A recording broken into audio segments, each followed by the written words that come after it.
DC Business sur l'antenne de BFM DC. Bienvenue si vous nous rejoignez dans un instant. Une entrepreneur qui répondra à mes questions sur l'antenne de BFM DC. Entrepreneur Caturige installé à Chorges dans les Hautes-Alpes. Mais avant cela, le chiffre du jour. Vous y êtes habitué, il s'affiche sur votre écran de tablette, d'ordinateur ou encore de télévision. 25. Moins d'entreprises des Hautes-Alpes ont fermé cette année. 25% de fermetures en moins. Précisément pour les entreprises par rapport à 2020, ce qui correspond à un total de seulement 71 fermetures, seulement entre guillemets naturellement, de août 2020 à août 2021. Un signe encourageant en cette période de crise sanitaire. Notre invitée ce soir, c'est Valérie Giraud-Sauveur. Bonsoir. Bonsoir. Vous êtes assistante administrative de Toilitech à Chorges, c'est ça? C'est ça, oui. Et donc Toilitech, c'est la fabrication de toilettes, fabriquer toutes sortes de toilettes, hein, c'est ça? Alors, toilettes publiques préfabriquées, automatiques et non automatiques, avec un lavage au sol ou sans lavage au sol. Et également les toilettes sèches, les toilettes chimiques aussi, les toilettes de chantier, on appelle ça les toilettes chimiques, les toilettes de chantier. Voilà. Et également derrière, une fois que la vente a été réalisée, avec un contrat d'entretien des sanitaires. Et à qui vous vous adressez? Essentiellement aux collectivités, c'est ça? Pratiquement 98% des collectivités, sur appel d'offres forcément. Voilà. On peut citer par exemple sur Gap, notamment, on a 8 sanitaires, on en a donc devant la rue Carnot, au parc Galeron, à la Pépinière, à Bernard-Givaudan, au parc Bernard-Givaudan. On en a installé une aussi récemment devant la SNCF. Là, on fait aussi de la rénovation, par contre. Donc, qu'est-ce que c'est la rénovation? C'est un endroit qui avait déjà un ancien sanitaire. L'ancien sanitaire est enlevé et nous, on vient avec notre technologie mettre à l'intérieur que l'équipement à l'intérieur du sanitaire. Ce qu'on appelle la rénovation. Et les toilettes publiques, quand on pense toilettes publiques, on se dit c'était dans les années 40, 50, 60, mais ça a toujours la cote dans les communes? Elles investissent toujours les communes? Oui, absolument. C'est nécessaire parce que déjà, au bout d'un sanitaire, on peut dire que ça dure à peu près 10-15 ans. Après, malheureusement, il y a beaucoup de vandalisme aussi sur les sanitaires. Donc là, c'est vous qui vous déplacez? Oui. Avec la commune, en accord avec la commune, déjà, dans un premier temps, si on arrive à réparer une fois sur place, sinon on fait un chiffrage, et après on y retourne pour résoudre, pour mettre en service, le mettre en état, le box sanitaire. Naturellement, quand on pense aux toilettes en notre époque, j'imagine que les communes s'intéressent à des toilettes et à des dispositifs moins polluants. Vous arrivez, vous, à répondre à cette obligation aujourd'hui? Oui, on essaye tout doucement. Alors, les blocs sanitaires sont fabriqués chez notre maison mère en Italie, donc Bareggio, c'est tout proche de Milan. Donc là, on a tout le savoir-faire là-bas, du coup. Donc ils travaillent régulièrement pour essayer de moderniser à ce niveau-là, essayer de les améliorer pour que par rapport au justement aux demandes. Aux demandes, voilà, qu'on puisse. Et la dernière petite nouveauté, on va dire, c'est suite au Covid. Avant, donc, on rentrait dans le sanitaire, il fallait forcément appuyer sur le bouton. Là, c'est plus le cas. Suite au Covid, donc on passe la main devant l'écran. Et on n'a plus besoin d'appuyer, donc ce qui veut dire pas de contact, plus de contact, c'est beaucoup mieux. Et la porte s'ouvre. Voilà. Donc ça, c'est la petite chose que notre maison mère a mis en place. Et des toilettes sèches dans les Hautes-Alpes ou les Alpes d'Haute-Provence, ça se fait ou Absolument. c'est aussi. timide? Encore une fois, la ville de Gap, puisque comme c'est la capitale, autant le dire, la capitale. On en a à Saint-Bonnet-en-Champsaur aussi. Voilà, je ne les ai pas tous en tête après, parce qu'il y en a pas mal. Et aussi également dans le 04, tout à fait. On en a à la... Mince, j'ai un trou. Une commune des Alpes d'Haute-Provence. Une commune d'Haute-Provence, voilà, tout à fait. Et pourquoi Chorges? Alors, ça c'est intéressant, mais pourquoi vous avez décidé de vous installer à Chorges il y a quelques années déjà? Oui, ça fait 8 ans, ça va faire 8 ans au mois de mars. Et bien, tout simplement, on était sur Gap.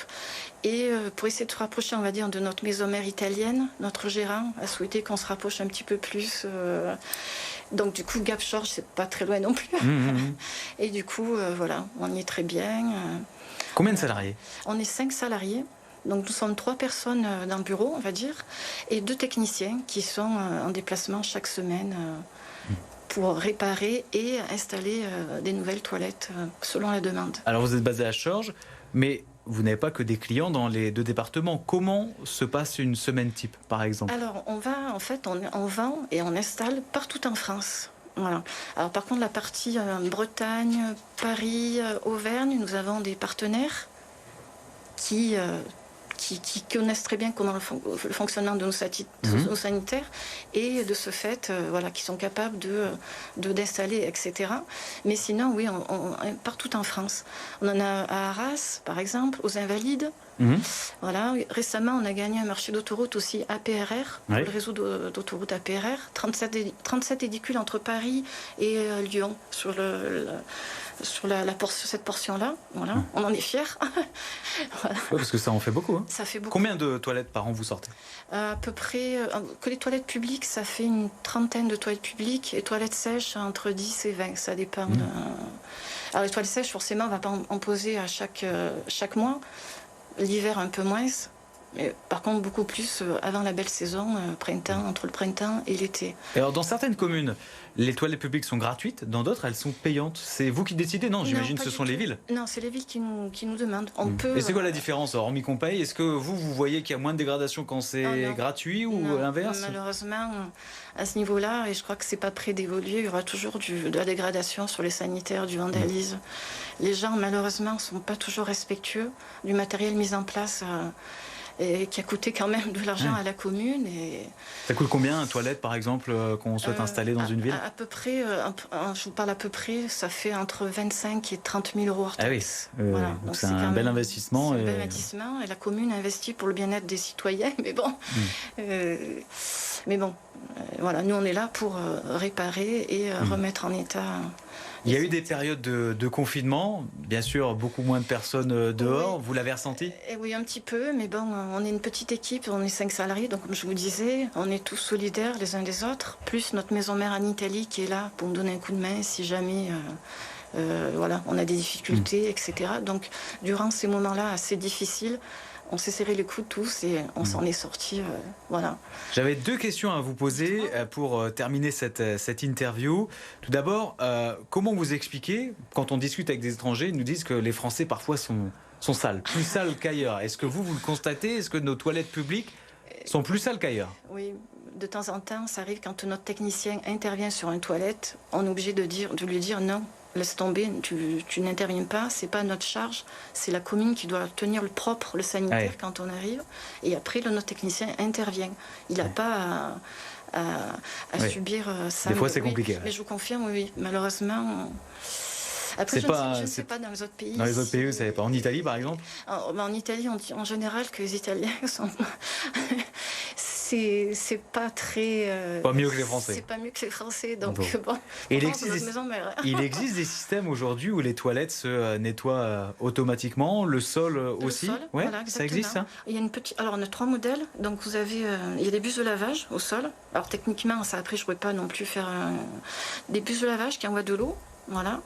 Et sinon, on a le système avec une raclette. Donc ça, c'est vraiment un modèle haut de gamme, qui est une raclette qui vient enlever tout ce qui est par terre. Donc, s'il y a des canettes, qui poussent au bout contre le mur, et tout, il y a une petite trappe et ça sort. Voilà.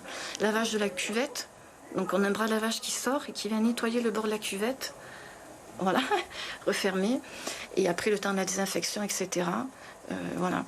Bon, la prochaine fois qu'on ira dans les toilettes publiques, on pensera naturellement à vous, à Gap ou à Saint-Bonnet-en-Champsaur et même dans les Alpes de Provence. Merci beaucoup Valérie Giraud-Sauveur d'avoir été notre invitée ce soir sur l'antenne de BFM d'ici. Merci à vous. D'ici Business est à présent terminé. On se retrouve la semaine prochaine pour un nouveau numéro.